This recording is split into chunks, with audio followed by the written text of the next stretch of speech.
transportes durante un año.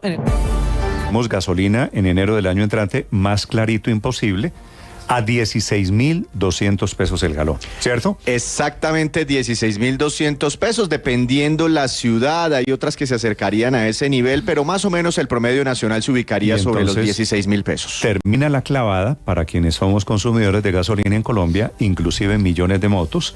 Y después viene la clavada para los de diésel, los vehículos diésel, fundamentalmente allí el transporte público y el transporte de carga. Que va a ser muy difícil, Néstor, va a ser una decisión muy difícil. El sector transportador se une con facilidad para protestar, para manifestarse. Ya inclusive con solo el anuncio desde hace un año de que en algún momento les van a subir el diésel, pues se ha generado cierta preocupación. Han hecho paros preventivos. Sector, algo así. Paros profilácticos. Va a ser una decisión muy difícil, pero pues yo insisto, es una de las decisiones pero miren, Néstor, de responsabilidad fiscal más importantes que ha tomado este gobierno. Nos duele a todos, pero cerrar ese déficit es muy importante para estabilizar las finanzas públicas de la nación. Néstor, mire, a Petro lo critican por populista y porque supuestamente reparte subsidios para todo, pero ha demostrado realmente que en este tema, que es quizá lo más costoso que subsidia el Estado, está siendo no solo coherente con un gobierno que defiende una transición energética y que por eso pues no debe, digamos, no tiene sentido subsidiar hidrocarburos y a la vez defender la transición energética, sino que las medidas más impopulares que puede hacer cualquier gobierno, y no solo un gobierno, y más un gobierno de izquierda, es subir los precios de la gasolina. Mire que en Ecuador hubo unas grandes protestas y les tocó echar esa medida para atrás. En Francia,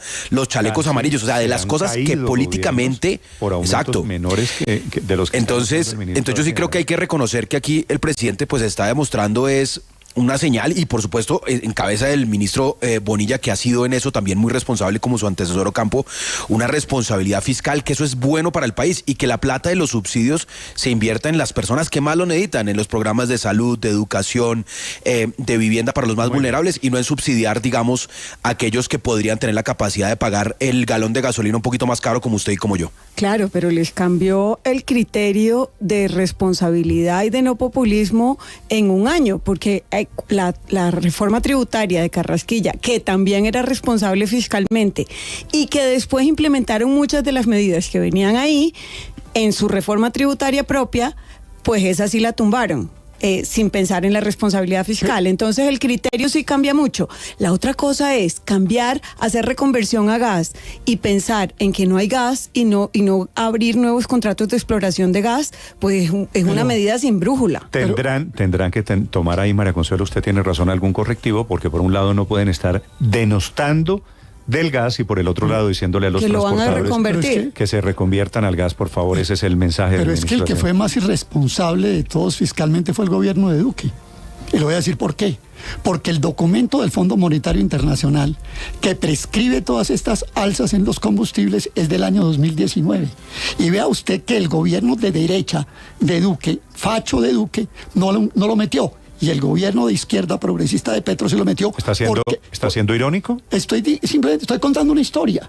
O sea, si usted escribe la historia es muy sencilla. En el 2019 el Fondo Monetario dijo esto, el gobierno de Duque no lo aplicó, y llegó el gobierno de izquierda de Petro y se lo aplicó. El Fondo Monetario tiene que estar muy contento. Pero Néstor, algo pasó para octubre.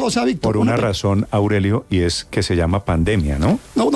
Pero además por otra cosa. Porque un gobierno de izquierda podía engañar fácilmente metiendo las medidas que el de derecha no podía meter. Pero una pequeña cosa, si usted junta los 11 millones de motos eléctricas que nos prometió el presidente de Ecopetrol, con los 200.000 camiones a gas que nos acaba de proponer el doctor Bonilla, bueno, esto es la locura. Usted se puede imaginar un camión, pero por favor, una tractomula de 40 toneladas subiendo por la línea a gas.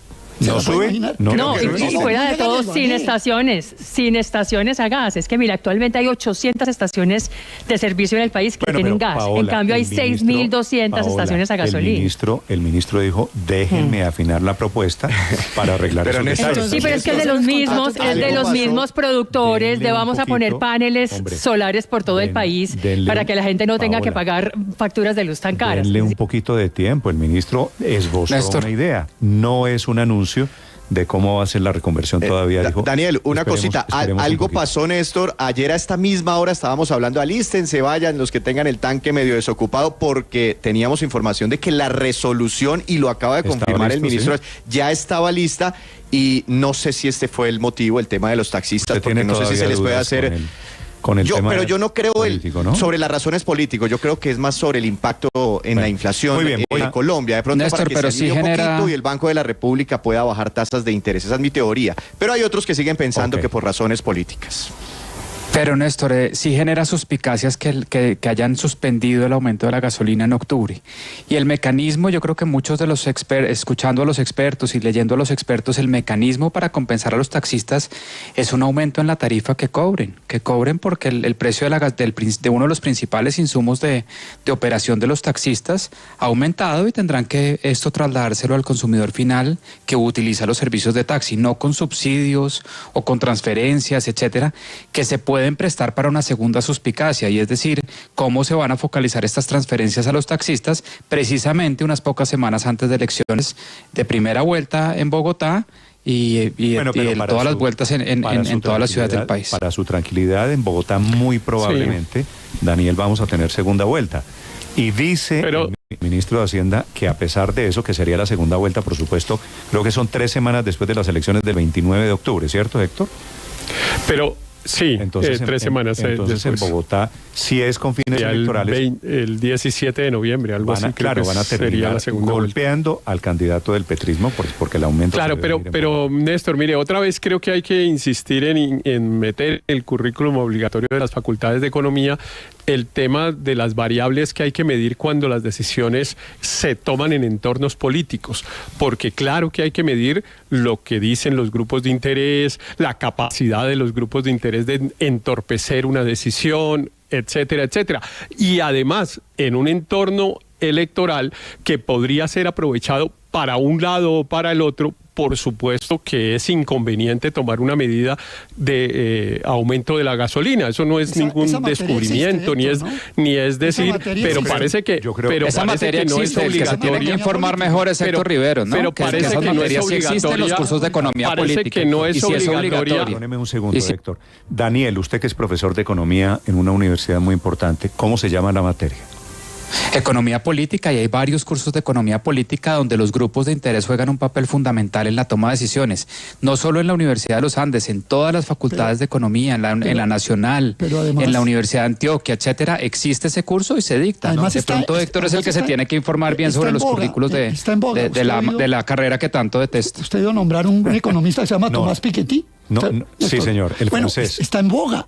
Las primeras 20 páginas del libro de Piketty comienzan reivindicando la economía política de los intereses.